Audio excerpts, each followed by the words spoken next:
Hello बच्चों, स्वागत है आपका डीएनएस एजुकेयर में। हम लोग अभी तक लास्ट क्लास में बीएससी थर्ड सेमेस्टर की यूनिट थर्ड और फोर्थ के वेरी शॉर्ट शॉर्ट क्वेश्चन तक पढ़े थे। लॉन्ग बाकी था, है ना। लॉन्ग बाकी था, तो आज हम लोग लॉन्ग क्वेश्चन से कंटिन्यू करेंगे। और आप लोगों को पता है कि ये वीडियो आपको दो पार्ट में मिलने वाली है। एक तो पार्ट ए में जो कि ऑलरेडी शायद अपलोड हो चुकी होगी, और एक पार्ट बी में जो कि अभी कुछ देर बाद आप लोग को मिल जाएगी। आप लोग देख लीजिएगा या फिर अवेलेबल हो जाएगा जब आप वीडियो देखोगे तो।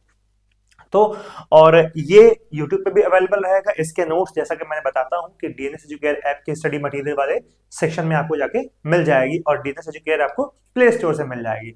तो देर ना करिए, डाउनलोड करिए। ठीक है, आइए तब हम लोग स्टार्ट करते हैं अपने लॉन्ग क्वेश्चन की जर्नी को। शॉर्ट क्वेश्चन में आप लोग को याद होगा कि प्रॉपर्टीज ऑफ गुड एस्टिमेटर क्या होती है, हम लोग पढ़े थे। लाइक्लीहुड फंक्शन क्या होता है, फिर मीन एंड ये अनबायसनेस चेक करने का एक तरीका था, हम लोग ये किए थे। अनबायसनेस क्या होती है उसके बारे में हम लोगों ने पढ़ा था। और हमारा वेरियस मेथड ऑफ एस्टिमेशन क्या है उसके बारे में भी हम लोग पढ़े थे। फिर क्या है पॉइसन डिस्ट्रीब्यूशन में हम लोग likelihood estimator, maximum likelihood estimator of lambda निकाले थे, है ना। और फिर इन वेरियस प्रॉपर्टी ऑफ कंसिस्टेंसी के बारे में हम लोगों ने चर्चा की थी। For efficiency of an estimator क्या होती है इसके बारे में हम लोग डिस्कस कर चुके थे। फिर शॉर्ट क्वेश्चन में हमारे क्या थे, कंसिस्टेंट एस्टिमेटर क्या होती है, प्रूफ दैट। अब ये सैंपल मीन कंसिस्टेंट होता है पॉपुलेशन मीन का, इसको हम लोग प्रूफ किए थे।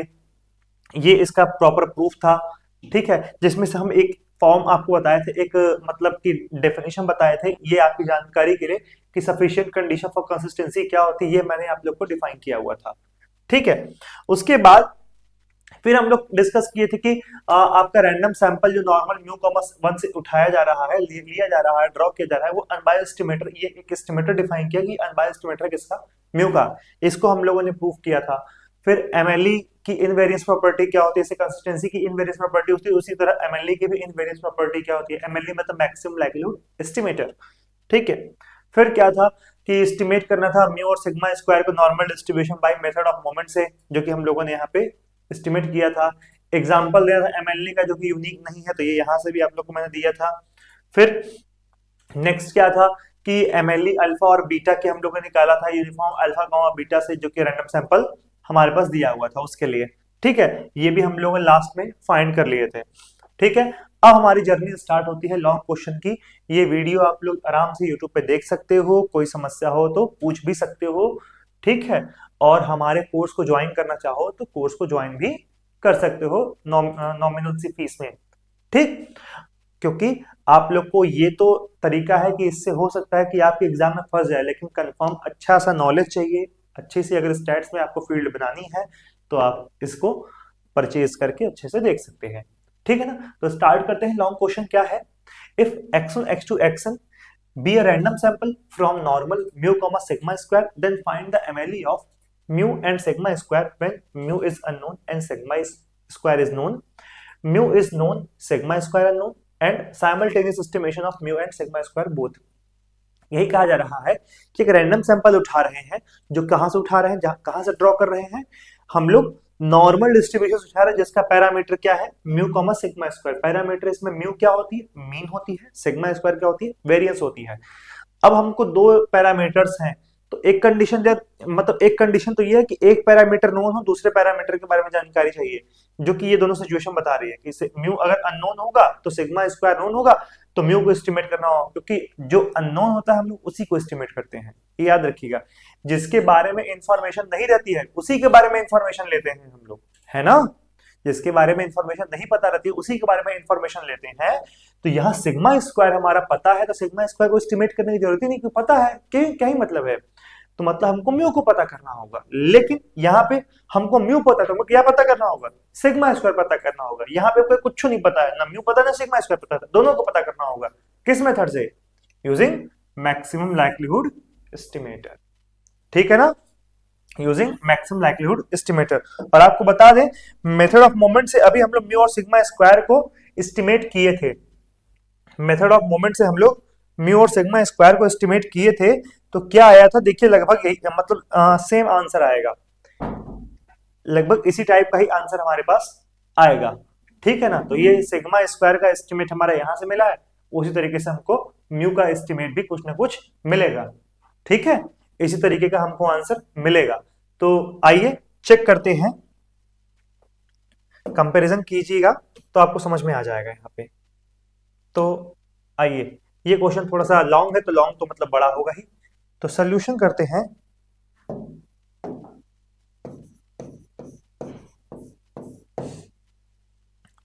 Given that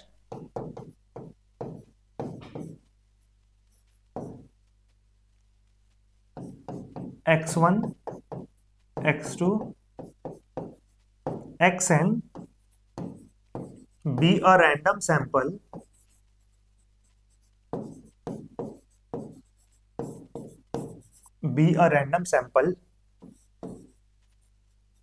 from normal mu comma sigma square. ये रैंडम सैंपल उठाया गया है, ड्रॉ किया गया है, कहां से? Normal mu comma sigma square से। ठीक है, तो इसका likelihood, then the likelihood equation, then the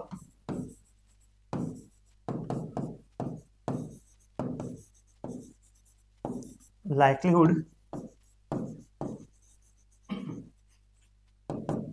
equation, then the likelihood equation of x1 x2 xn is क्या हो जाएगा बेटा? L is equal to multiplication over I from 1 to n। ये मल्टीप्लीकेशन करेंगे, हर एक x की वैल्यू रख के मल्टीप्लाई करना है हमको पीडीएफ के फंक्शन का, ठीक है ना? पीडीएफ का मतलब वही f ऑफ स्मॉल xi, इसकी कोई value mu comma sigma square, mu comma sigma square, ये कितना हो जाएगा? Multiplication over I from 1 to n, ठीक है, 1 upon under root 2 pi sigma square e to the power -1/2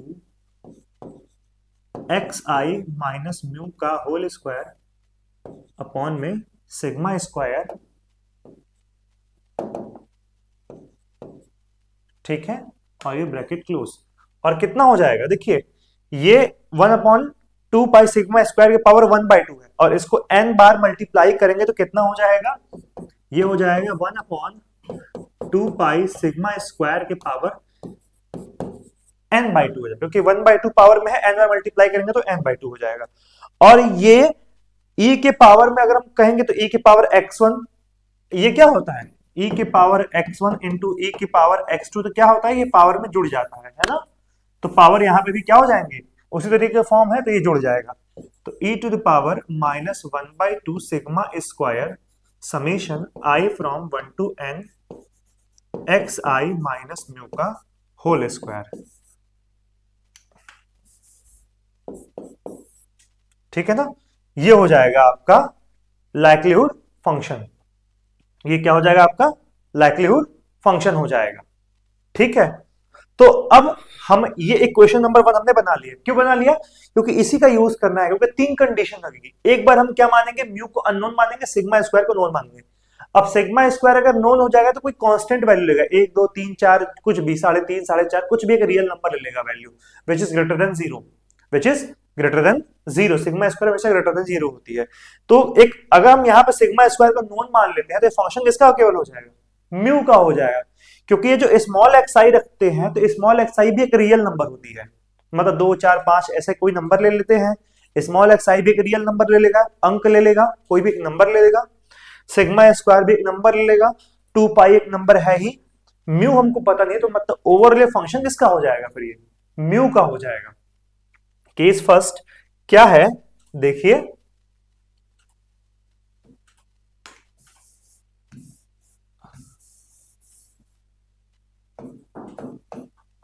ए क्या हो जाएगा? ये वाली mu is unknown and sigma square is known, ठीक है ना? Mu is unknown, sigma square is known, sigma square is known. तो क्या हो जाएगा? Then L is equal to हमारा देन log L क्या हो जाएगा, नहीं ऐसे पहले, then we have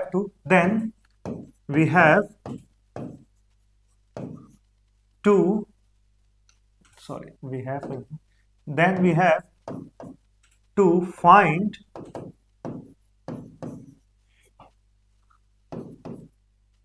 then we have to find the value of mu such that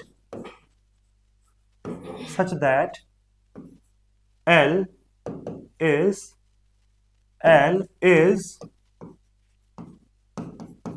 maximum, that is ये लिखना चाहिए था, log L is maximum,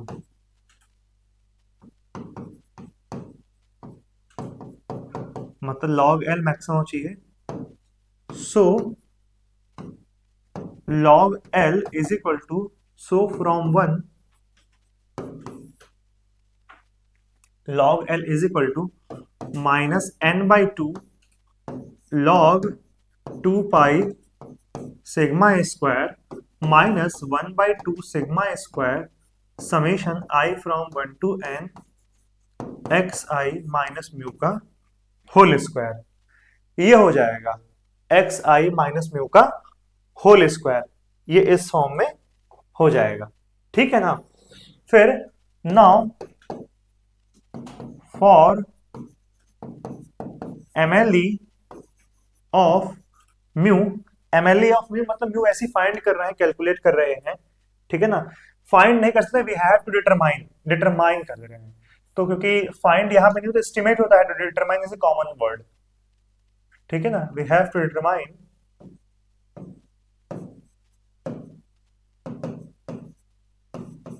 the value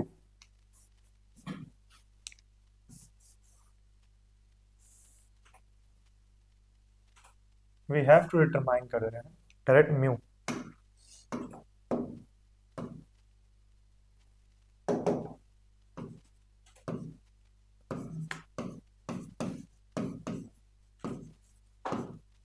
such that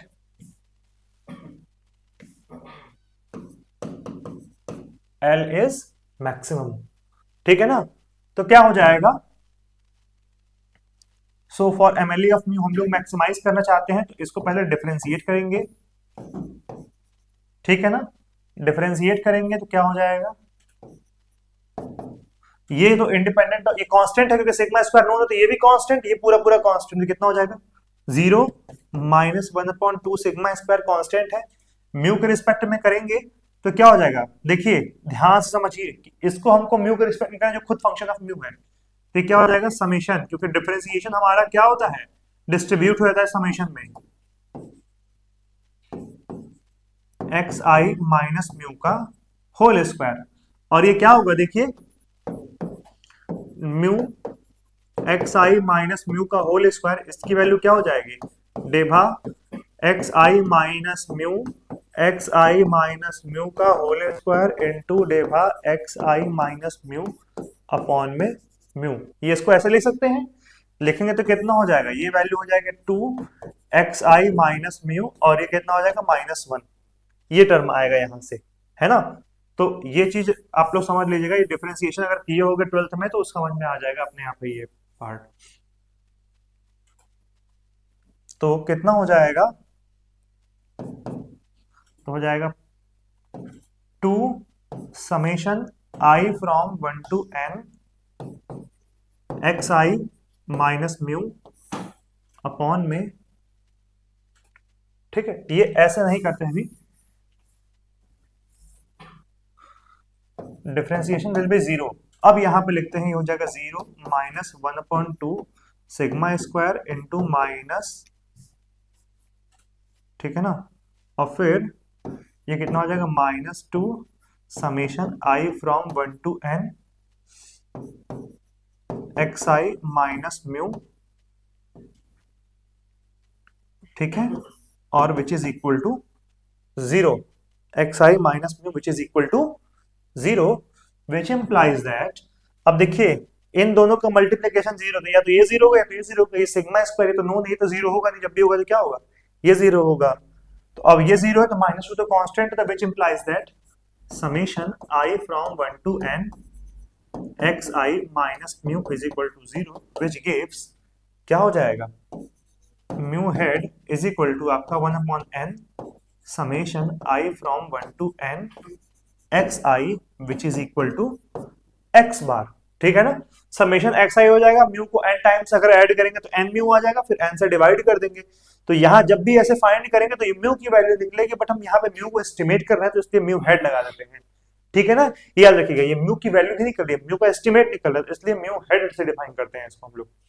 अब ये एमएलई है कि नहीं है, इसके लिए हमको सेकेंड डेरिवेटिव निकालना होगा, तो सेकेंड डेरिवेटिव ऑफ म्यू निकालते हैं।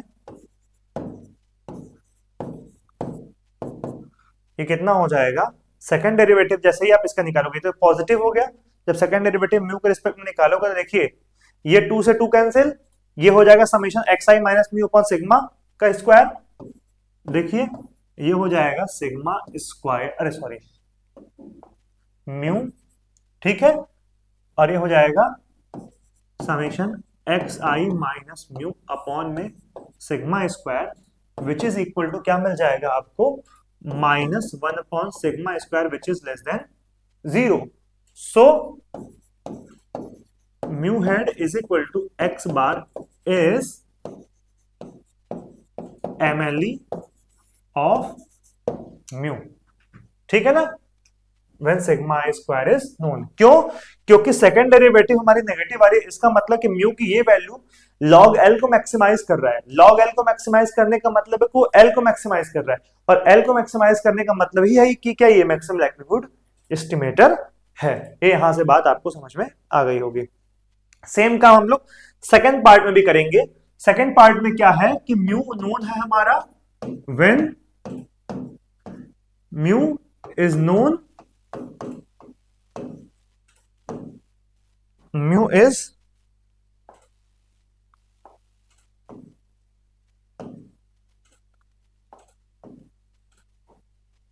नोन और sigma square is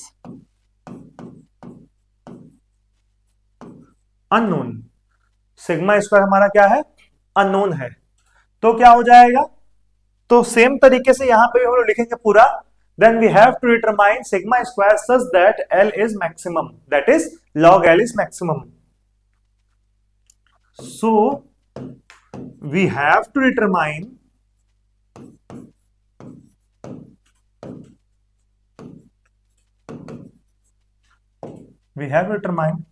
sigma square such that L is maximum, that is log L is maximum, that is log L is maximum. So log L is equal to from 1 से हमें क्या मिल जाएगा, वही जो मिला था, माइनस में n/2 log 2 pi sigma square minus 1/2 sigma square summation i from 1 to n xi minus mu का होल स्क्वायर। सेम तरीके से log L तक चलेगा, लेकिन हमारा डिफरेंशिएशन किसके रिस्पेक्ट में होगा, डिफरेंशिएशन हमारा सिग्मा स्क्वायर के रिस्पेक्ट में होगा। इसको एक और लाइन बढ़ा दे रहे हैं यहाँ पे भी, माइनस n/2 log 2 पाई अलग कर ले रहे हैं, log 2 पाई, फिर minus n/2 log sigma square हो जाएगा। ये मत सोचिएगा log सिग्मा स्क्वायर और सिग्मा स्क्वायर इधर आ जाएगा, नहीं ये मत करिएगा, सिग्मा स्क्वायर पैरामीटर ही पूरा माना इकट्ठा है, ठीक है ना। तो log सिग्मा स्क्वायर फिर minus summation i from 1 to n xi minus mu का होल स्क्वायर अपॉन में सिग्मा स्क्वायर, ठीक है। Now for MLE of sigma square, now for MLE of sigma square now for MLE of sigma square डेवा sigma square log L will be क्या, zero. और इसे second derivative क्या होगी, less than zero आनी चाहिए, तभी वो एमएलई हम डिसाइड कर पाएंगे। तो ये तो कांस्टेंट है, जीरो हो गया, minus n by two as it is रहेगा, d D x of log x is equal to one upon x, one upon mod x actual होता है, यहाँ पे पॉजिटिव है तो इसलिए वन अपॉन सिग्मा स्क्वायर हो जाएगा, वन अपॉन सिग्मा स्क्वायर। फिर यहां क्या हो जाएगा, minus summation I from one to N X I minus mu का होल स्क्वायर, तो एज इट इज कांस्टेंट है यहाँ ये तो, क्योंकि म्यू पता है हमको। तो वन अपॉन एक्स, ये पूरा एक्स है ना, वन अपॉन एक्स का डिफरेंशिएशन क्या होता है एक्स के रिस्पेक्ट में, minus of one upon X square. तो ये कितना हो जाएगा, minus of one upon X का स्क्वायर, मतलब सिग्मा के पावर 4 हो जाएगा ना, सिग्मा स्क्वायर के पावर 4, सिग्मा के पावर 4 हो जाएगा, मतलब सिग्मा स्क्वायर के पावर स्क्वायर आ जाएगा, और which will be equal to this. इसकी पावर 4 नहीं ऐसे लिखते हैं, ठीक है, ऐसे। इतनी बात समझ में आ गई होगी। और फिर ये माइनस इस माइनस से कैंसिल होकर प्लस हो जाएगा,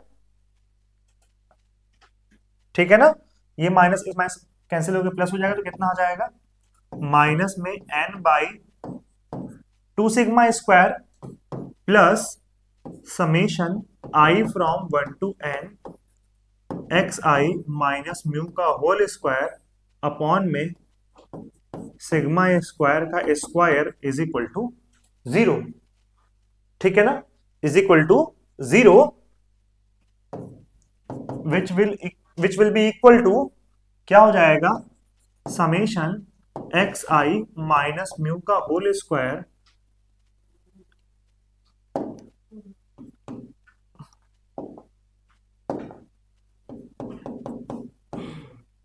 अपॉन में सिग्मा स्क्वायर का स्क्वायर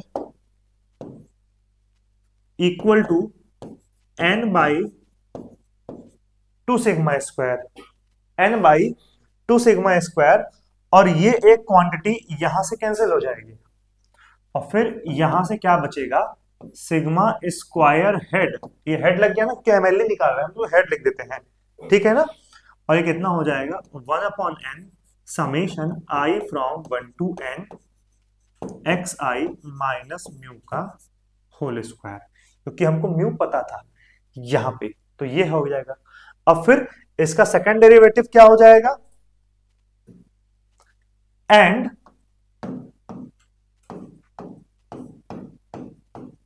इसका सेकंड डेरिवेटिव,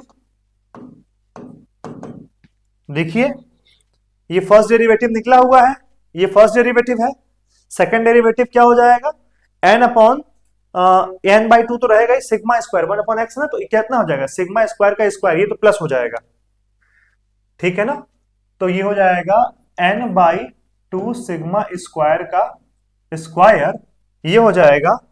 फिर ये कितना हो जाएगा, देखिए अब ये माइनस माइनस प्लस हो गया, अब ये सिग्मा स्क्वायर के पावर स्क्वायर है, तो देखिए यानी कि D D x of one upon X square का को डिफरेंशिएट करना है, तो कितना हो जाएगा, माइनस टू एक्स के पावर थ्री ना, ये आ जाएगा, ये माइनस टू एक्स के पावर थ्री आ जाएगा, तो ये हो जाएगा आपका कितना, minus two summation I from one to N X I minus mu का होल स्क्वायर अपॉन में minus two summation I from one to N X I minus mu का होल स्क्वायर अपॉन में, ठीक है ना, सिग्मा स्क्वायर के power three, ठीक है।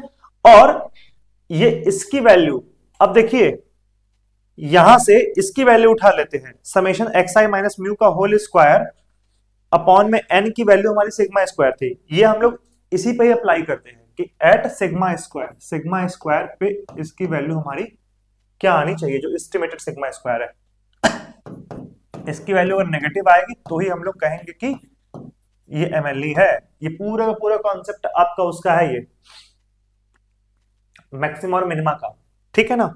तो समेशन एक्स आई माइनस म्यू का होल स्क्वायर की वैल्यू एन सिग्मा स्क्वायर के फॉर्म में आ जाएगी। एन सिग्मा स्क्वायर, ये सिग्मा स्क्वायर हेड बस नोटेशन है, केवल नोटेशन है। ये आया है सिग्मा स्क्वायर की value according to this condition, but यहाँ पे हम लोग एस्टिमेट कर ले इसलिए हेड लगा रहे हैं, और कोई रीजन नहीं है, ठीक है ना। तो ये हो जाएगा 2n सिग्मा स्क्वायर और ये सिग्मा स्क्वायर के पावर 3, ठीक है। और यहां से कितना हो जाएगा, देखिए ये हो जाएगा 2n अपॉन में 4 सिग्मा, ये तो एज इट इज रहेगा ना, तो ये n अपॉन में 2 सिग्मा स्क्वायर का स्क्वायर माइनस, इसको देखिए एक सिग्मा, ये 3 है ना, एक सिग्मा स्क्वायर कैंसिल हो जाएगा और यहाँ 2 कर ले तो यहाँ 4 हो जाएगा, तो 4n अपॉन में कितना हो जाएगा, सिग्मा स्क्वायर का स्क्वायर। अब देखिए सेम बेस है, यहां सेम कर ले, सेम बेस हो गया तो कितना हो जाएगा, -3n अपॉन में 2 सिग्मा स्क्वायर का square which is less than 0।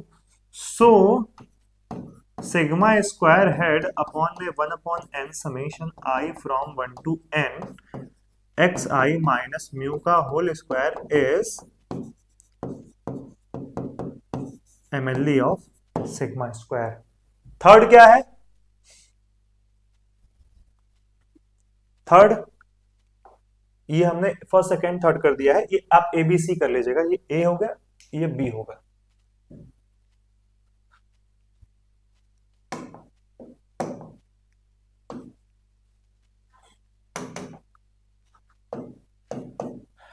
ठीक है, ये B हो गया, और फिर क्या हो जाएगा C में बिल्कुल आसान सा है, ठीक है। C में क्या करना है, C में हम लोग को दोनों को एस्टिमेट करना है जब दोनों अननोन हो। तो इस केस में हमारा म्यू क्या निकला था, देखिए mu is independent of sigma square हमारा यहाँ पे था ना, इसमें कहीं कुछ आ नहीं रहा था, जब हम लोग म्यू का एस्टिमेट निकाला तो सिग्मा स्क्वायर कोई टर्म नहीं आ रहा था, ठीक है ना। तो सेम चीज रहेगा when both are unknown, when both are unknown, ठीक है ना। So mu hat will be क्या हो जाएगा तब, 1 upon n summation i from 1 to n x i from part A, from part A, and sigma square is equal to हमारा क्या निकला है, 1 upon n summation 1 by i from 1 to n x I minus mu का whole square from part B.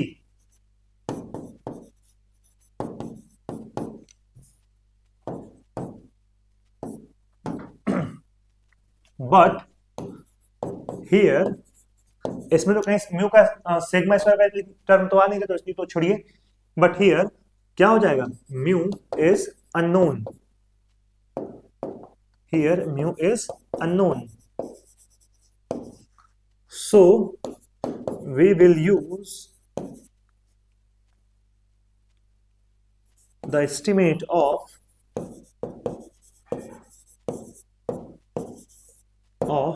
mu at this place, at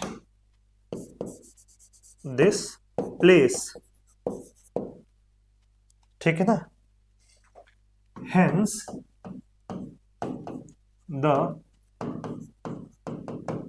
MLE of sigma square in this case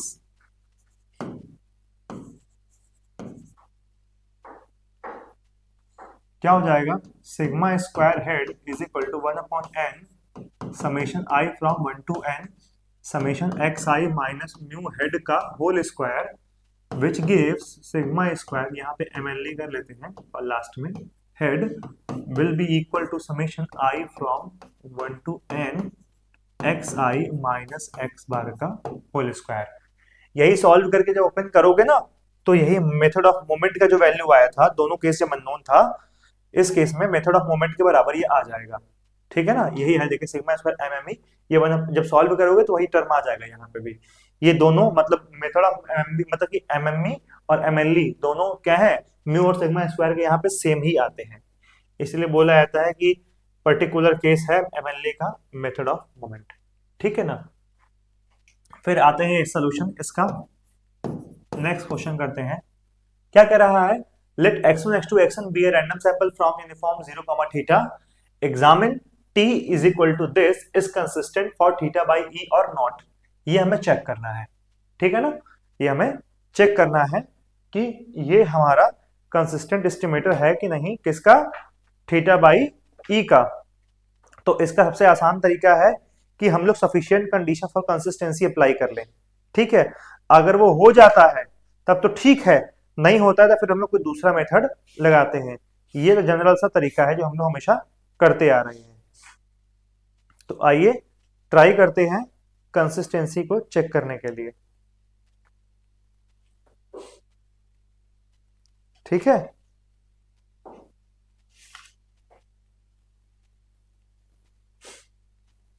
तो यहां पे सबसे important तरीका पहले क्या है कि पहले हम लोग इसका डिस्ट्रीब्यूशन तो पहले फाइंड कर ले, है ना। गिवन दैट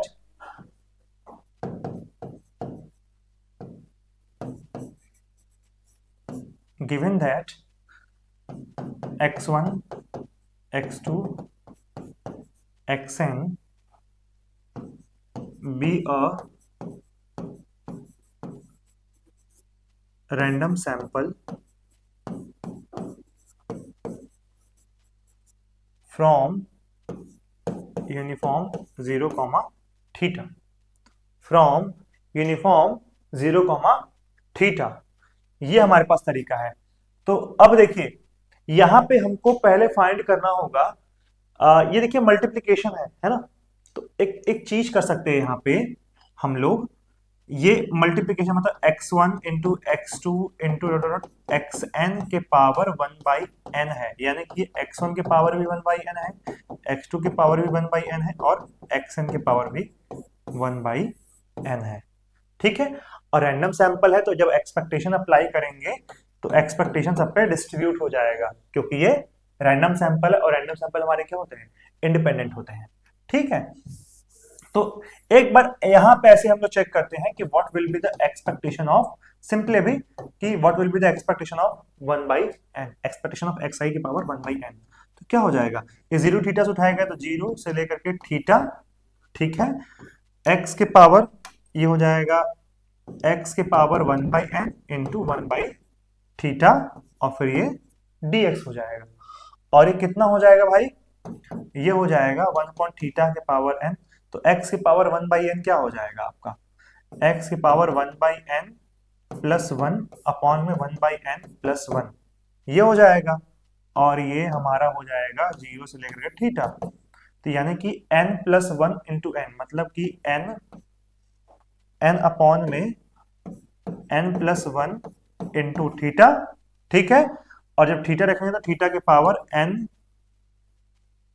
प्लस 1 अपॉन में n और 0 रखेंगे तो कुछ नहीं आएगा, ये वैल्यू आएगी हमारी, है ना। या फिर इसको ऐसे ना करके इसको ऐसे ही जैसे लिखा था वैसे ही कर देते हैं, तो क्या हो जाएगा, थीटा के पावर 1/n प्लस 1। तो एक थीटा से थीटा कैंसिल हो जाएगा तो कितना बचेगा, n इंटू थीटा के पावर 1/n अपॉन में n प्लस 1 इंटू थीटा, तो कैंसिल हो गया, ये बचेगा केवल। और उसी तरीके से सारे एक्सपेक्टेशन का अगर हम मल्टीप्लाई कर लेंगे, ये एक एक्सपेक्टेशन की वैल्यू आ गई, है ना, ये एक एक्सपेक्टेशन के पावर समथिंग की वैल्यू आ गई। अब इस सबका मल्टीप्लाई कर देंगे तो ये n टाइम्स मल्टीप्लाई हो जाएगा, तो n टाइम्स मल्टीप्लाई हो जाएगा तो क्या हो जाएगा, ये x1 का आया ना, ये वैल्यू रखने पे x1, अच्छा i फ्रॉम 1 to है ना, हाँ ठीक है। तो ये हो जाएगा n अपॉन में 1 प्लस n के पावर, ये n हो जाएगा, ठीक है, और ये हो जाएगा इंटू थीटा हो जाएगा एक्सपेक्टेड वैल्यू ऑफ t बराबर, ठीक है ना। समझ में नहीं आ रहा है क्या, मैं बताता हूं अच्छे से। अब देखिए अच्छे से बताता हूं, आप लोग खुद आइडिया लग जाएगा कैसे ये हमारा आ रहा है, कंसिस्टेंट एस्टिमेटर बन रहा है थीटा के लिए, ठीक है। चलिए देखिए, we have to examine that t is equal to multiplication over i from 1 to n, multiplication over i from 1 to n x i के power 1 by n is consistent for theta by e. ठीक है, ये है, ये करना है। तो सो expectation of T क्या हो जाएगा, एक्सपेक्टेशन ऑफ टी क्या हो जाएगा, multiplication over I from 1 to n x i की पावर n, ठीक है ना, एक्स आई की पावर n। या इसको और क्या लिख सकते हैं, क्या लिखते हैं, ए बी के पावर अगर हम 2 करते तो कहते हैं ए स्क्वायर बी स्क्वायर करते हैं इसको, है ना। तो अलग अलग भी कर सकते हैं। तो यहां पे भी सेम काम हम लोग करने की जा रहे हैं। यहां क्या कर सकते हैं, ये लिख सकते हैं expectation of multiplication over I from 1 to n x i की पावर n, एक्स आई की पावर n।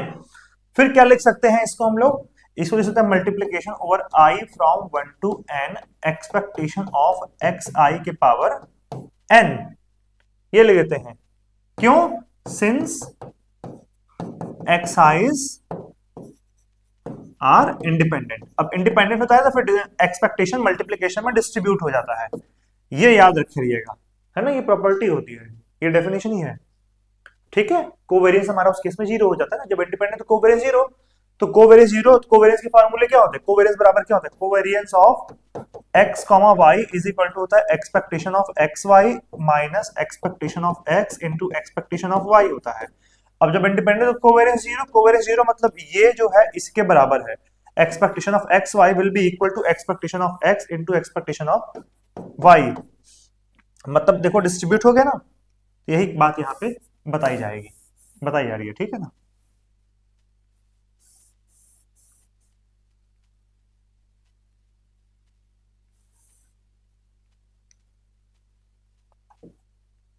ठीक है, ये हो जाएगा।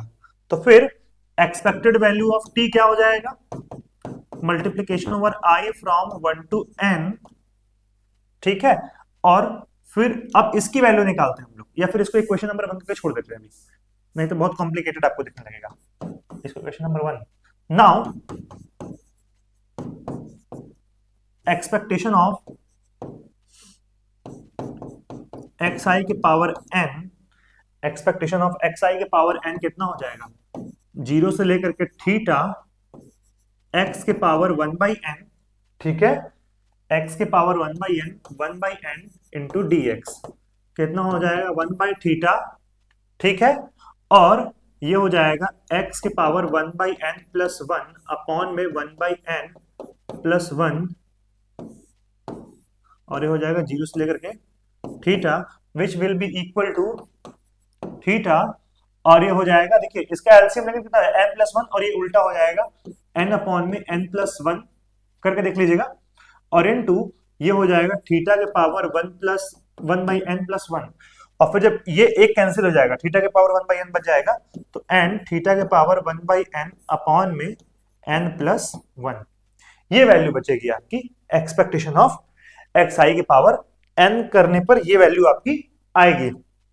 उसके बाद क्या हो जाएगा, तो expectation of T, so expectation of T is equal to क्या हो जाएगा, multiplication over I from 1 to n, ठीक है, n थीटा के पावर 1 बाई n अपॉन में n प्लस 1 के पावर, ये कुछ नहीं बस ऐसे रहेगा ये, और ये कितना हो जाएगा, ये हो जाएगा n अपॉन में n प्लस 1 के पावर n हो जाएगा, और ये थीटा हो जाएगा, क्योंकि थीटा के पावर 1 बाई n के पावर n कितना हो जाएगा, कैंसिल हो जाएगा, n से n 1 बाई n है, यहाँ पे अगर पावर में n लगे तो एक से n से ये कैंसिल हो जाएगा, ये आ गई वैल्यू हमारी, ये वैल्यू हमारी आ गई, ठीक है। यानी कि अब देखिए, अब यहां पे हमें क्या करना है कि इसके लिमिटिंग कंडीशन लेनी है। Now taking limit sufficient condition for consideration, क्या taking limit n tends to infinite, limit, ये सीक्वेंस ऑफ tn बन रहा था ना, ये सीक्वेंस ऑफ एस्टिमेटर पैरामीटर बन रहा है, क्या होता है कि एक्सपेक्टेशन ऑफ टी एन जो है वो कन्वर्ज करे थीटा एन पे, वो converge expectation of T N जो है वो क्या बना, ऐसे होता है, स्पेशली बता रहे हैं, expectation of T N is equal to बनेगा थीटा एन, और ये कन्वर्ट करे किस पे, थीटा पे, as N tends to infinite. तो ये थीटा एन बना है, थीटा का सीक्वेंस बना ना, एन की वैल्यू रखते जाएंगे तो अलग अलग थीटा की वैल्यू मिलती जाएगी, और ये किस पे कन्वर्ज करे, ये हमारी थीटा जो हमारा पैरामीटर है, यहाँ पे तो हमारा parameter theta by E type का है ना, तो ये पैरामीटर होल है, तो इस पे हमें कन्वर्ज करवाना है ना। तो समझ लीजिए, ठीक है ना, ऐसे समझिए ना, T N converges, T N जिसकी एक्सपेक्टेड वैल्यू कितनी हो जाएगी, हम पैरामीटर यहां से यहाँ बदल दे रहे हैं ताकि आप लोग को ये विजुलाइज हो जाए। टी एन ये इक्वल हो जाएगा म्यू एन के, और म्यू वन के कन्वर्ट करे किसके, म्यू के। तो म्यू एन हमारे यहाँ पे क्या है, ये टर्म है, म्यू एन हमारा क्या है, एन अपॉन में एन प्लस वन के power N into theta, and mu कितना हो जाएगा, थीटा बाई ई। इस पे कन्वर्ट करे तो ये वैल्यू इस पे कन्वर्ट करेगी नहीं करेगी, इसको हमें चेक करना है, ठीक है ना। तो हमें लिमिट लेना पड़ेगा, लिमिट ले रहे हैं यहाँ पे n tends to infinite expected value of t, ठीक है, थीटा बाहर हो ही जाएगा, और लिमिट लगाना है n टेंस टू 1/n, और इस n को नीचे कर ले रहे हैं तो हो जाएगा 1 अपॉन में 1 प्लस 1/n के पावर n हो जाएगा, है ना, ये इसके बराबर हो जाएगा। और ये डेफिनेशन होती है e की, किसकी डेफिनेशन होती है, e की, e to the power x की, ये e के पावर 1 की डेफिनेशन होती है, ठीक है ना। नहीं समझ में आ रहा है तो आप इसको ओपन करिए, कितना हो जाएगा, 1 प्लस एन इंटू 1/n, फिर प्लस एन सी वन, ठीक है ना, एन सी वन 1/n का स्क्वायर, ठीक है ना, 1/n का स्क्वायर, सॉरी NC2 हो जाएगा ना, NC1 तो यही है, NC2 1/n का स्क्वायर, फिर NC3 1/n का क्यूब, ऐसे करते जाइए तो कितना हो जाएगा, 1 प्लस 1 अपॉन फैक्टोरियल, ये फैक्टोरियल 1 भी यहाँ पे रहता है ना, फैक्टोरियल 1, फिर plus n into N minus one upon में फैक्टोरियल 2, और ये हो जाएगा n का स्क्वायर, फिर plus n into N minus one into N minus three upon में फैक्टोरियल 3, और यहाँ पे कितना हो जाएगा 1 अपॉन क्यूब। अब देखिए ये कितना हो जाएगा 1 अपॉन में 1 बाई फैक्टोरियल 1, फिर यहाँ से एक n कॉमन लेते हो जाएगा n स्क्वायर, और ये हो जाएगा 1 माइनस 1 बाई एन अपॉन में फैक्टोरियल 2, और यहाँ पे भी ऑलरेडी 1 अपॉन एन स्क्वायर है, यहाँ से एक n, यहाँ से एक n कॉमन कर लेंगे तो हो जाएगा n क्यूब, ये हो जाएगा 1 माइनस 1 बाई एन, और ये हो जाएगा 1 माइनस 3 बाई 2 बाई एन, ठीक है ना, और फिर ये फैक्टोरियल 3 अपॉन में 1 बाई एन क्यूब, ये देखिए यहाँ से ये कैंसिल, यहाँ से ये कैंसिल, लिमिट ले लेंगे तो कितना आ जाएगा, 1 आ जाएगा, 1 अपॉन 1 फैक्टोरियल एन, फिर 1 अपॉन फैक्टोरियल 2, फिर 1 अपॉन फैक्टोरियल 3, उसी तरीके से आगे बढ़ता जाएगा, और एक इसका एक्सपेंशन है ई का। तो ये वही काम यहाँ पे किया जा रहा है, ठीक है। तो जब इसको ओपन करेंगे तो ये किस पे कन्वर्ट कर जाएगा, ये हो जाएगा आपका theta into 1/e which is equal to theta by e. क्यों, क्योंकि since limit n tends to infinite 1 plus 1/n के पावर जो n होता है वो e होता है, इसको e से डिफाइन करते हैं, ठीक है ना, एक्सपोनेंट, ये इसको e से डिफाइन करते हैं, एक नया नंबर है, ट्रांसीडेंटल नंबर इसे बोलते हैं, इस टाइप के नंबर क्या होते हैं, ट्रांसीडेंटल नंबर होते हैं, ठीक है ना। तो ये एक्सपेक्टेशन वाला हो गया। नाउ वेरिएंस ऑफ t क्या हो जाएगा, expectation of T square minus expectation of T का होल स्क्वायर, इसकी वैल्यू निकाल चुके हैं, ठीक है ना। सो एक्सपेक्टेशन ऑफ टी स्क्वायर क्या हो जाएगा, ये हम निकालते हैं, ये हमारा इंटरेस्ट है, एक्सपेक्टेशन ऑफ टी स्क्वायर क्या हो जाएगा। तो एक्सपेक्टेशन ऑफ टी स्क्वायर क्या हो जाएगा, तो सिंपल सी बात है, एक्सपेक्टेशन ऑफ टी स्क्वायर मतलब expectation of multiplication over I from 1 to n x i के पावर ये 2/n हो जाएगा, है ना, एक्स आई के पावर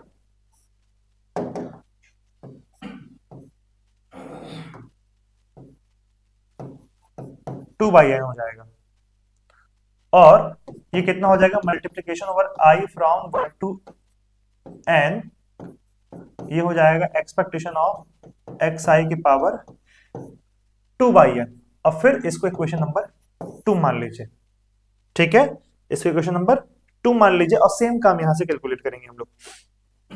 तो कितना हो जाएगा भाई, एक्सपेक्टेशन ऑफ एक्स आई के पावर 2/n, ये हो जाएगा 0 से लेकर के थीटा, ठीक है, x के पावर 2/n 1/थीटा dx इज इक्वल टू हो जाएगा 1/थीटा x के पावर 2/n प्लस 1 अपॉन में 2/n प्लस 1, और ये हो जाएगा 0 से लेकर के थीटा, और फिर ये हो जाएगा 1/थीटा, ठीक है, और n प्लस 2 यहां हो जाएगा n अपॉन में n प्लस 2, ठीक है, और ये हो जाएगा आपका थीटा के पावर 2/n प्लस 1, एक थीटा कैंसिल हो जाएगा तो कितना हो जाएगा n इंटू थीटा के पावर 2/n अपॉन में n प्लस 2, ठीक। तो उस केस में एक्सपेक्टेशन ऑफ टी स्क्वायर क्या हो जाएगा, एक्सपेक्टेशन ऑफ टी स्क्वायर क्या हो जाएगा, n अपॉन n प्लस 2 के पावर n और थीटा का स्क्वायर हो जाएगा, n अपॉन में n प्लस 2 के पावर n और थीटा का स्क्वायर हो जाएगा। तो वेरिएंस ऑफ टी क्या हो जाएगा,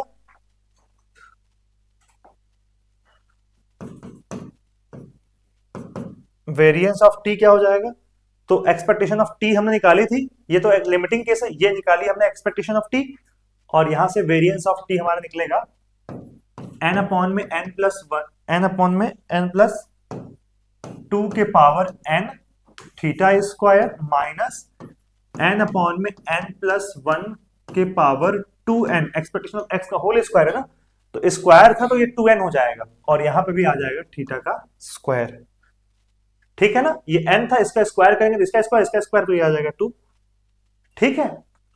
तो यहां से थीटा स्क्वायर कॉमन कर ले रहे हैं, और ये अंदर हमारा एज इट इज रहेगा n अपॉन में n प्लस 2, ठीक है, पावर n, ठीक है, और माइनस n अपॉन में n प्लस 1 के पावर n, और ऐसे कर ले रहे हैं का स्क्वायर। ये ज्यादा अच्छे तरीके से हम लोग इसको बोल सकते हैं, ठीक है, ये वेरिएंस ऑफ टी है। अब हमको इसकी वैल्यू 0 की ओर टेंड कराते हुए दिखानी है, ठीक है ना। Now limit n tends to infinite, ये थोड़ी सी कॉम्प्लिकेटेड क्वेश्चन है, पर ये पूछ सकता है, ठीक है ना, नहीं पूछे कम से कम ये रिजल्ट के फॉर्म में याद रख रही है, ठीक है। तो एक और तरीका भी कर सकते हैं इसमें, इतना भी कॉम्प्लिकेटेड करने से बढ़िया है कि आप इसकी लिमिट निकालिए पहले, क्योंकि सीधी सी बात है कि नाउ ऐसे कर लेते हैं, now limit n tends to infinite variance of t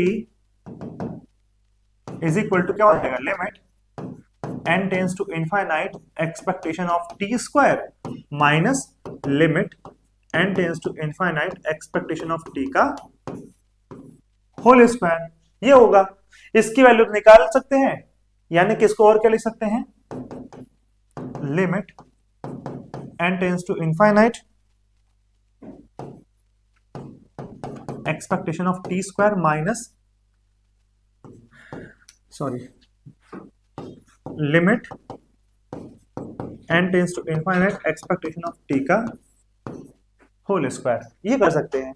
तो एक्सपेक्टेशन ऑफ टी स्क्वायर तब क्या हो जाएगा, एक्सपेक्टेशन ऑफ टी स्क्वायर अगर आप निकालोगे, so expectation of T square की लिमिट क्या हो जाएगी,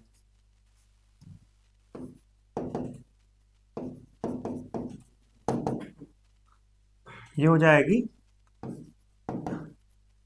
limit n tends to infinite, ठीक है, n tends to infinite 1 upon में क्या हो जाएगा 1 प्लस 2/n के पावर n, इतना, और ये थीटा स्क्वायर, सॉरी, ठीक है ना, इंटू थीटा स्क्वायर, और ये कितना हो जाएगा, ये थीटा स्क्वायर के अपॉन में e square, theta square upon में ई स्क्वायर आ जाएगा, है ना।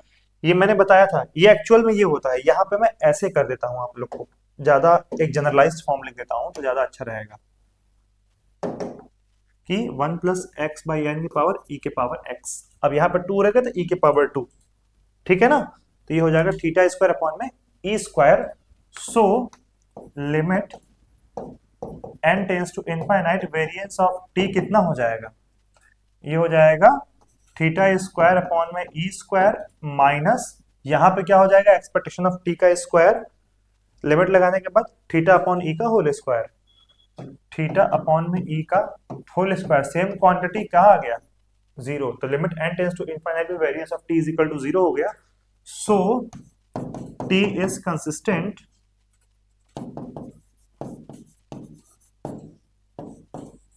For theta by e. ठीक है सर, ये किसी से ज्यादा पूछा है क्वेश्चन, ये तभी मैंने लिखा है, ये किसी से पूछा है किसी के पेपर में, ठीक है। तो ये है क्वेश्चन आपका, थोड़ा बड़ा है क्योंकि डिटेल में बताया गया है, आप डिटेल में नहीं करोगे तो छोटा हो जाएगा। एक और तरीका कर सकते हो कि आप इसका डिस्ट्रीब्यूशन फाइंड कर लो, multiplication over of x i का डिस्ट्रीब्यूशन फाइंड कर लो कि व्हाट विल बी द या फिर आप लॉग ले लो, लॉग लेके सॉल्व करोगे तो कुछ और आ जाएगा। एक और तरीका देख लेते हैं यहाँ पे एक बार, रफली एक आइडिया ले लेते हैं फिर डिलीट करेंगे इसको, कि लॉग एक्स का क्या हो जाएगा, अगर हमारा एक्स फॉलो करता है यूनिफॉर्म 0, थीटा, तो लॉग एक्स किसको फॉलो कर जाएगा, तो ये क्या हो जाएगा, probability that x is lesser equal to small x कितना हो जाएगा, एक्स बाई थीटा यहाँ पे होता है, ठीक है। तो लॉग ले लेंगे तो हो जाएगा probability that log x is lesser equal to small of log x, है ना। नहीं ऐसे नहीं, ये होता है, तो सपोज करें let y is equal to log x, let y is equal to log x, तो कितना हो जाएगा, probability that y is lesser equal to small y which will be equal to probability that क्या हो जाएगा यहाँ पे log x lesser equal to small y, है ना। तो यहां से क्या कर रहे हैं, माइनस से मल्टीप्लाई कर दे रहे हैं, ठीक है। तो माइनस से मल्टीप्लाई करेंगे तो क्या हो जाएगा, एक काम यहाँ पे, हाँ याद आ गया, ट्रांसफॉर्मेशन होता है कि माइनस लॉग एक्स कर लेते हैं, माइनस लॉग एक्स, ठीक है ना, माइनस लॉग एक्स मान ले रहे हैं, तो कितना हो जाएगा, probability that minus log x is lesser equal to y which will be equal to probability that x greater or equal to minus, अरे x greater or equal to e to the power minus y हो जाएगा ये, और ये हो जाएगा 1 minus probability that x is lesser equal to e to the power minus y which will be equal to 1 minus e to the power minus y। तो यानी कि y का डिस्ट्रीब्यूशन मतलब माइनस लॉग x का जो distribution हो जाएगा वो क्या हो जाएगा, माइनस लॉग x का डिस्ट्रीब्यूशन एक्सपोनेंशियल हो जाएगा, minus log x follow exponential with mean 1, ठीक है। तो अब देखिए एक्सपेक्टेशन ऑफ t कितना हो जाएगा, अरे सिंपल t क्या था, अब हम log t निकालते हैं, अब इनवेरियंस प्रॉपर्टी फॉलो करता है ना इसीलिए, तो log t is equal to हो जाएगा माइनस ऑफ log t निकालते हैं ना, minus of expectation of log t, consistency की इनवेरियंस प्रॉपर्टी हम लोग यूज कर लेंगे यहाँ पे ना, log t क्या हो जाएगा 1 upon n summation over i from 1 to n minus of log x का, सॉरी ऐसे नहीं ऐसे करते हैं कि t इज इक्वल टू क्या था, t इज इक्वल टू था multiplication over i from 1 to n xi के पावर 1 बाई n, तो log t ले लेंगे, log t हो जाएगा तो 1 बाई, ये 1 बाई n हो जाएगा, 1 by n summation i from 1 to n log xi हो जाएगा, तो माइनस ऑफ log t क्या हो जाएगा, माइनस ऑफ log t हो जाएगा 1 by n summation over i from 1 to n minus of log xi, यहां माइनस कर ले रहे हैं, ठीक है। और फिर जब हम एक्सपेक्टेशन लेंगे तो minus of expectation of log t जो हम लेके चलेंगे, या फिर माइनस अंदर ही ले सकते हैं, जब एक्सपेक्टेशन लेंगे तो हो जाएगा minus of expectation of log t जो हमारा आ जाएगा, ये आ जाएगा 1/n summation over I from 1 to n, और माइनस लॉग इसको फॉलो कर रहा है, एक्सपोनेंशियल 1 को फॉलो कर रहा है, तो इसकी वैल्यू कितनी हो जाएगी 1। तो कितना आ गया 1। ठीक है ना। तो यानी कि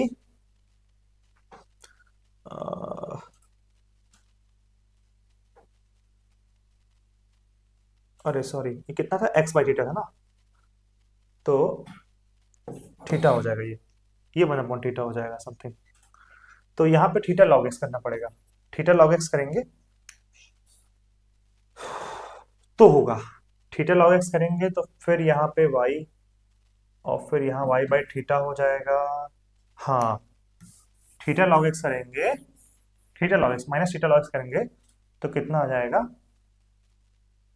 तो आपका ये 1 - e⁻y/थीटा आ जाएगा। ये एक्सपोनेंशियल को फॉलो करेगा, ये एक्सपोनेंशियल को फॉलो करेगा, तो यानी कि माइनस थीटा लॉग एक्स करना पड़ेगा, तो यहाँ माइनस थीटा लॉग टी लेंगे, minus theta log T, minus theta log T.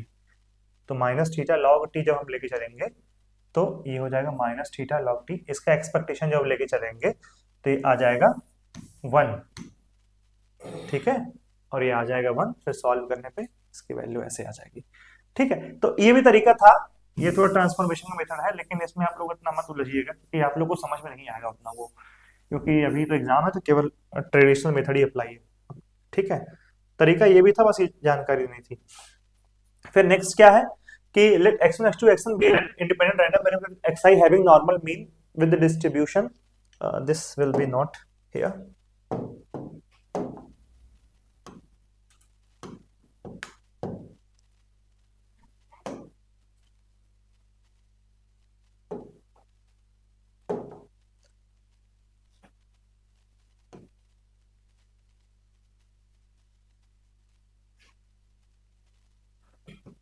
ये यहाँ रहेगा डिस्ट्रीब्यूशन, इकट्ठा है ये डिस्ट्रीब्यूशन। ठीक है ना, स्पेलिंग में मिस्टेक है।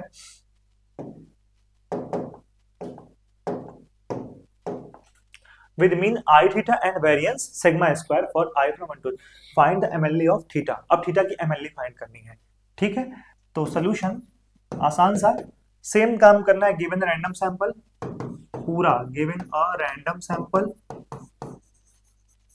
From normal distribution, independent random variable, not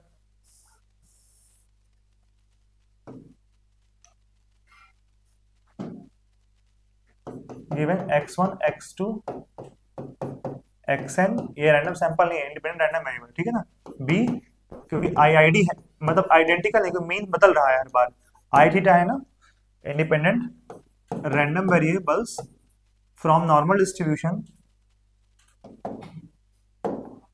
from normal i theta comma sigma square, i theta comma sigma square. So it's likelihood, so it's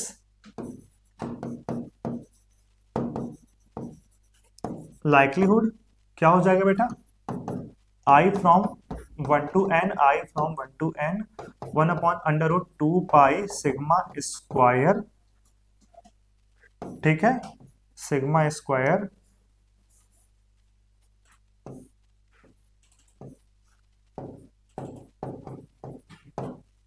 e⁻⁻1/2 summation I from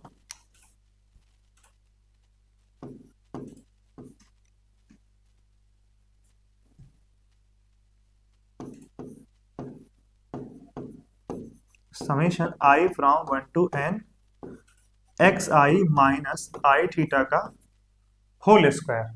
ये summation यहां नहीं लगेगा अभी ना, अभी तो मल्टीप्लाई हुआ ही नहीं है। अरे यार, x I minus i theta का होल स्क्वायर। ठीक है ना, now taking log both side,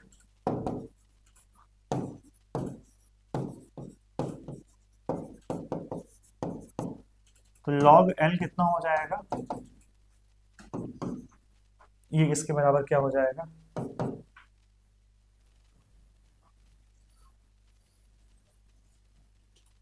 1/2 pi sigma square के power n/2 e to the power minus summation over i e to the power minus 1/2 sigma square summation over I from 1 to n xi minus I theta का whole square. ठीक है ना।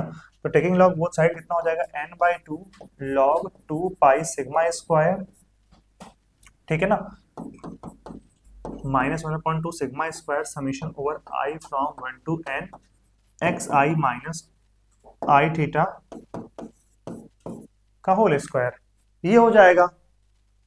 अब I theta का whole square हो जाएगा। Now differentiating, now partially differentiating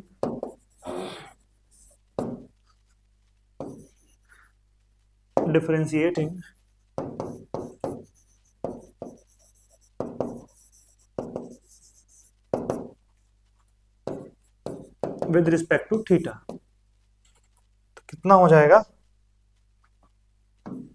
divide theta log L minus 0 हो जाएगा 1/2 सिग्मा स्क्वायर, ठीक है, और माइनस में 2 summation I from 1 to n x I minus i theta into i, ये आ जाएगा। थीटा के रिस्पेक्ट में तो आई थीटा भी इंटू आई भी आ जाएगा, है ना, इंटू आई, और 2 से 2 कैंसिल हो जाएगा और विल बी इक्वल टू 0, ठीक है ना, विल बी इक्वल टू 0 करना होगा। तो हो जाएगा कितना summation I from 1 to n i x I minus i theta upon में sigma square is equal to 0। तो यानी कि कितना हो जाएगा summation over I from 1 to n i x I minus theta summation over I from 1 to n i is equal to 0, ठीक है। तो ये हो जाएगा i from 1 to n i x i is equal to theta n into n plus 1/2, n into n plus 1/2 आ जाएगा। तो इसलिए theta head is equal to कितना हो जाएगा 2 summation over I from 1 to n i small x i upon में n into n plus 1 आ जाएगा। और फिर सेकेंड डेरिवेटिव आप निकालेंगे, सेकेंड डेरिवेटिव आप log L का निकालेंगे तो वो लेस देन 0 आएगा। So MLE of theta is क्या हो जाएगा theta head is equal to 2 summation over I from 1 to n i x i upon में n into n plus 1।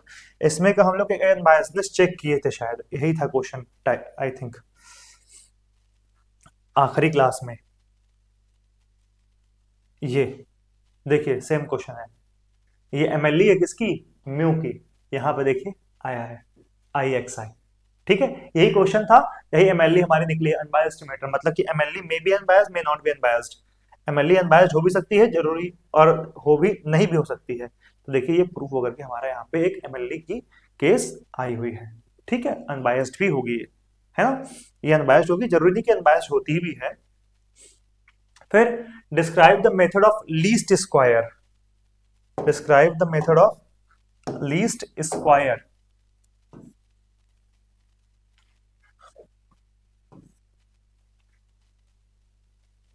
Least square, east square नहीं,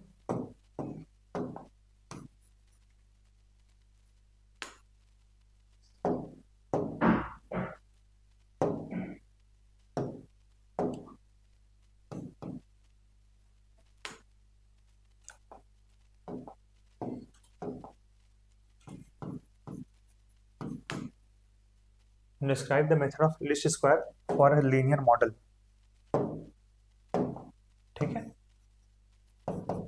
आइए इसको भी समझाते हैं, फिर यहां से ये लेक्चर खत्म हो जाएगा आपका, ठीक है।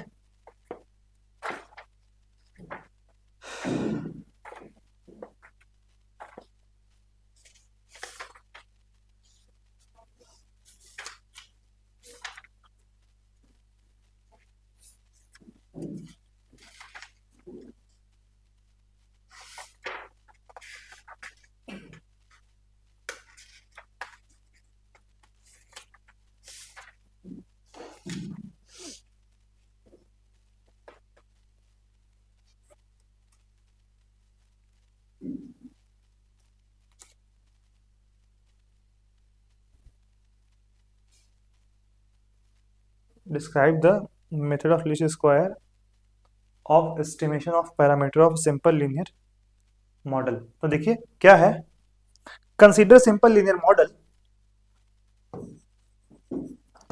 Consider the simple linear model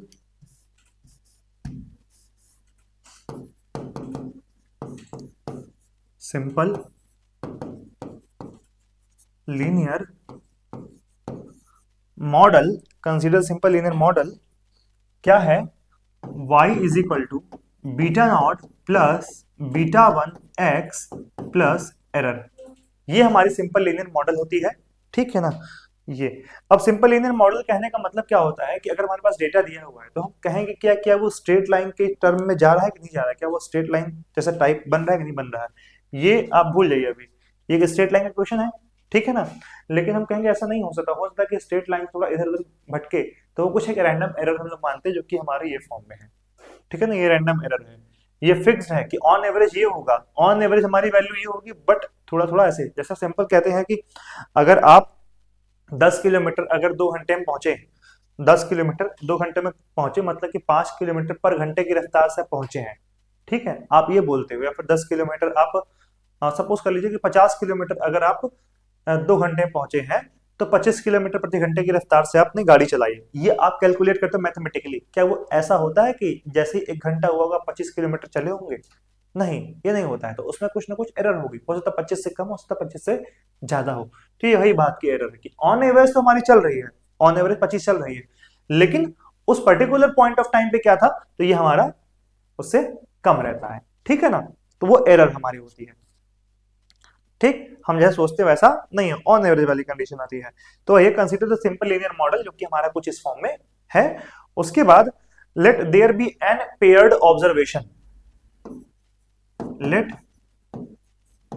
there be n paired observation, n paired observations क्या हो जाएगा, x1 y1 comma x2 y2, x1 y1 x2 y2 and so on xn yn। ये n पेयर्ड ऑब्जर्वेशन हो गया। In the above model, in the above model, in the above model, y is called the dependent variable, y is called the dependent variable,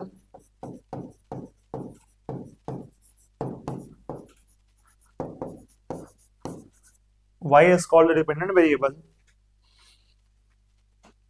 x and x जो कि क्या है, independent variable,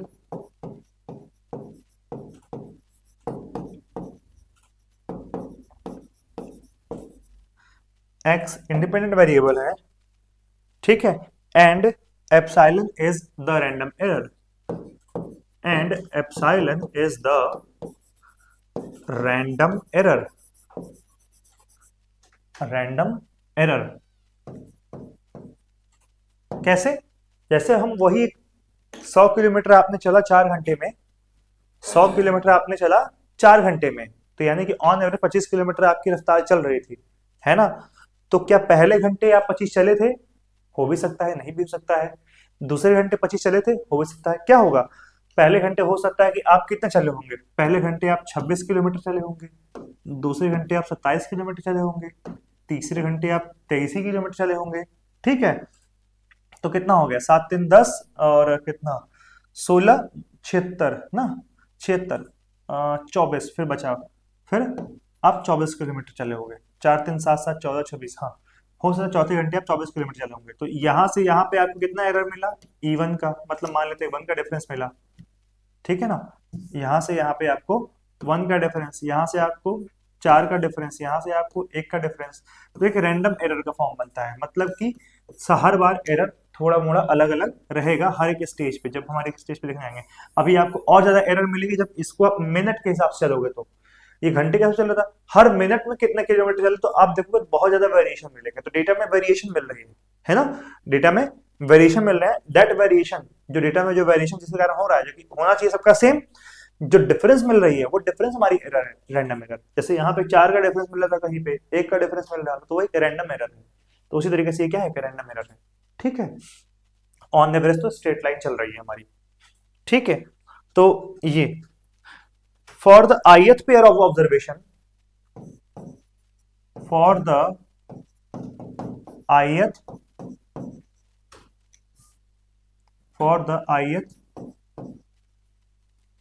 pair of observation, for the ith pair of observation क्या हो जाएगा, y i is equal to beta not plus beta one x i plus epsilon i, plus epsilon i. या हमारा क्या हो जाएगा, ये एप्साइलन आई कैसे पता चल जाएगा, तो ये हो जाएगा हमारा y i minus beta naught minus beta one x i. यही तो होता है कि जो हमने एस्टिमेट किया ऑन एवरेज होना चाहिए था, और जो हमारा एक्चुअल है, ये ऑन एवरेज एक्चुअल होना चाहिए, ये एक्चुअल है, ये ऑन एवरेज ऐसा हमारा होना चाहिए था, कुछ इस टाइप का, है ना। और यही हमारा एरर होता है। ये तो हम एरर निकाल रहे थे, डिफरेंस निकाल रहे थे, है ना, ये डिफरेंस निकाल रहे थे। यहाँ क्या लिखा था हमने, 26 लिखा था, 27 लिखा था, 23 लिखा था, 24 लिखा था, ऑन एवरेज 25 आ रहा है, तो 25 घटाइए सब में से, ये एक्चुअल में था सही। मैंने ये यहाँ 1 का, यहाँ 2 का, यहाँ पे -2 का, और यहाँ पे, ठीक है, यहाँ पे -1 का। तो 1 2 -2 1, ये क्या हो गया, एक रैंडम एरर के फॉर्म में हुआ। कुछ हो सकता है कि लाइन के ऊपर चल रहे हैं, कुछ लाइन के नीचे चल रहे हैं, तो एक रैंडम एरर भी है। ठीक है, ये हमारा हो गया। अब हमारी कोशिश क्या होती है कि रैंडम एरर जितना कम हो सके उतना अच्छा रहे। ये रैंडम एरर जितना कम रहेगा उतना अच्छा रहेगा, तो उतना हमारा वो स्ट्रेट लाइन की तरफ बनेगा। जैसे हमारी एक लाइन बन रही है, एक पॉइंट ऐसे बन रही है समथिंग, और इस लाइन पे हमें ड्रॉ करना है। तो देखिए ये लाइन से दूर बन रही है, तो हम ये लाइन को ऐसा खोजेंगे, ये वाली लाइन ऐसी खोजेंगे। तो लाइन हम सोच रहे हैं अभी ऐसा कि लाइन ऐसा खोजे कि जो एरर है ना, ये मिनिमम रहे, ये हमारी एरर मिनिमम रहे। तो एरर मिनिमम होने का मतलब है कि एरर लीस्ट रहे, और इसी को बोलते हैं मेथड ऑफ लीस्ट स्क्वायर। मतलब एरर का स्क्वायर हमारा लीस्ट रहेगा, कुछ एरर नेगेटिव भी हो, कुछ एरर पॉजिटिव भी होंगे, तो स्क्वायर करेंगे सबके सब पॉजिटिव हो जाएंगे, फिर इसको मिनिमाइज कर लेंगे। ठीक है, तो ये तरीका होता है। ठीक है, तो और दिस, फिर क्या होगा, देखिए ई आई में भी पॉजिटिव और नेगेटिव लिखा हुआ है। एप्सिलॉन आई में भी पॉजिटिव और नेगेटिव, एप्सिलॉन आई में पॉजिटिव और negative, to avoid the problem of sign of error, the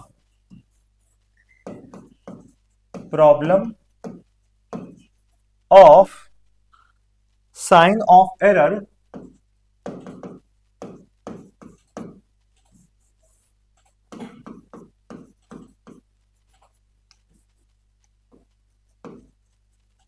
sign of error, square both sides, क्या करना है, square both sides,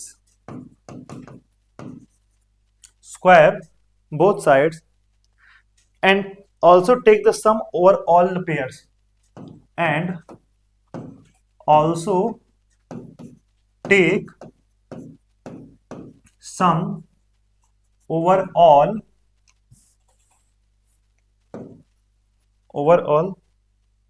pairs। thus क्या हो जाएगा, thus I from 1 to n epsilon I का square summation over I from 1 to n y I minus beta naught minus beta one x i का whole square. ठीक है, अब हमें क्या करना है, to get the best estimate of beta not and beta one, to get the best estimate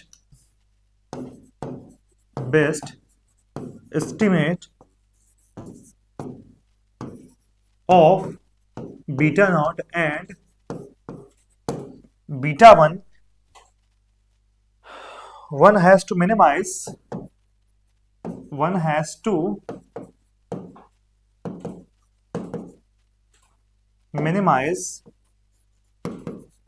इसको हम लोग ई नाम दे दे रहे हैं, capital E.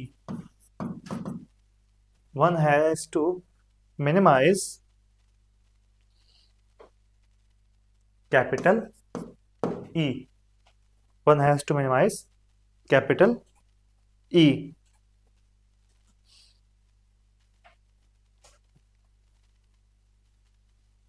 That is summation over I from 1 to n yi minus beta naught minus beta 1 xi का whole square.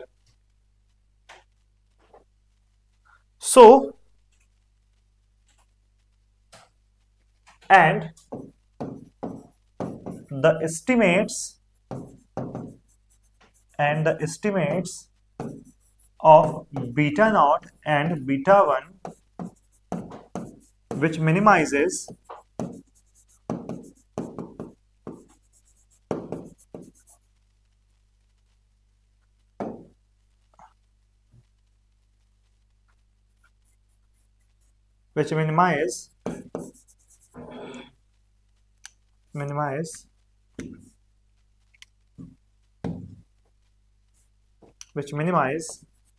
E is called least square estimate,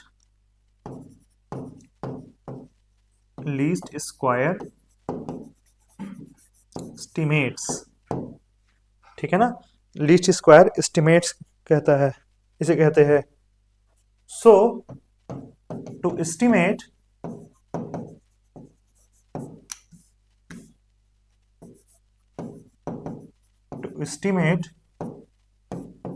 beta naught and beta 1 we have, ठीक है, क्या हो जाएगा, डेभा e upon में डेभा beta naught is equal to 0, we have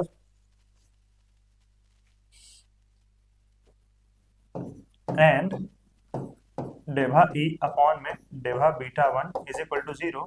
this gives, जब आप निकालेंगे तो दिस गिव्स, दो इक्वेशन देंगे, summation over I from 1 to n yi is equal to n beta not hat plus beta 1 summation I from 1 to n xi, and दूसरा equation जो होगा yi xi is equal to beta not head summation xi plus beta 1 summation xi का square I from 1 to n, ठीक है ना, I from 1 to n, I from 1 to n, ठीक है ना, ये मिलेगा। Where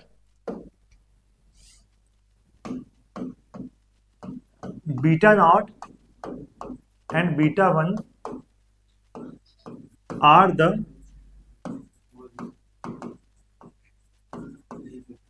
estimated value of beta not and beta 1, ठीक है ना, estimated value of beta not and beta 1 respectively.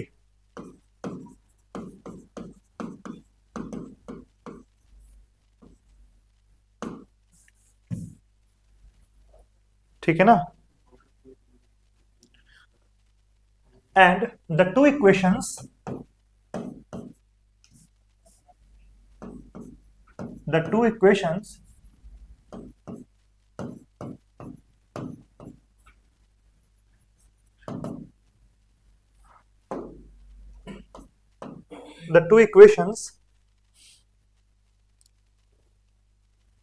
are known as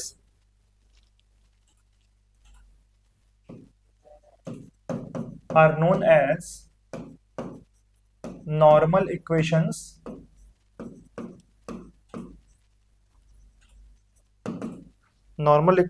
and solving these equation and solving these equations we get beta not hat is equal to क्या हो जाएगा, y bar minus beta one hat x bar और beta one hat is equal to क्या हो जाएगा, summation x i y i या फिर summation x I minus x bar y i minus y bar upon में summation x आई minus x bar का square sorry square का square नहीं होगा, बस इतना, समेशन एक्स आई माइनस एक्स बार का होल स्क्वायर, ये आपका आएगा। ठीक है ना, तो ये हो गया आपका मेथड। ये बीटा वन है, बीटा वन की वैल्यू यहां पुट करेंगे तो बीटा नॉट भी आपको मिल जाएगी डेटा से। ये हो गया आपका method of least square estimation method. ये आपके ओवरऑल लॉन्ग क्वेश्चन भी हो गए यहाँ पे। ठीक है, तो आइए फिर हम लोग ये बीएससी फर्स्ट और थर्ड सेमेस्टर की हमारी नवोदय बैच के थ्रू क्लासेस चलती हैं, ऑनलाइन कोर्स। ठीक है, बीएससी मैथमेटिक्स, बायोलॉजी और एग्रीकल्चर बीकॉम की हमारी क्लासेस यहाँ पे चल रही हैं नॉमिनल फीस में। आप ये सब पूरी क्लासेस अच्छे से कर सकते हो, बहुत ही अच्छे फीचर्स हैं, जैसे यहाँ पे हमारे ऑनलाइन इंटरेक्टिव क्लासेस हैं, लाइव डाउट क्लास कराए थे, हैंड रिटन नोट्स भी आपको मिलेंगे जो कि जैसे मैंने आपको पढ़ाया है, पूरा कराया है। पीवाईक्यू भी कराए जा रहे हैं, अभी भी देख रहे पीवाईक्यू मैं ही करा रहा हूँ, तो one shot revision unit wise भी आपको मिलते हैं और 1-to-1 मेंटरशिप प्रोग्राम भी आपको मिलता है। तो आप ये कोर्स को परचेज करिए, 3 महीने की इसकी ड्यूरेशन है, 1 साल के लिए वैलिडिटी है और नॉमिनल सी फीस है मात्र 1250 रुपए में। मात्र 1250 रुपए में आपको 8 की 8 यूनिट पढ़ाई जाएगी, उसके नोट्स मिलेंगे, मेंटरशिप मिलेगी, यूनिट पीवाईक्यू कराया जाएगा, यूनिट वाइज रिवीजन भी होगा, आपका हर एक बेनिफिट मिलेगा मात्र 1250 रुपए में। भाई 2 जियो का रिचार्ज से भी सस्ता है। ठीक है, आप लोग ये और हमारे इस ऐप को डाउनलोड कर सकते हो, डीएनएस एजुकेयर ऐप को डाउनलोड कर सकते हो प्ले स्टोर से, और इसके अलावा भी कोई इन्फॉर्मेशन चाहिए तो आप लोग इस नंबर पे कॉल या व्हाट्सएप कर सकते हो। चलिए मिलते हैं अगले लेक्चर में, तब तक के लिए जय हिंद।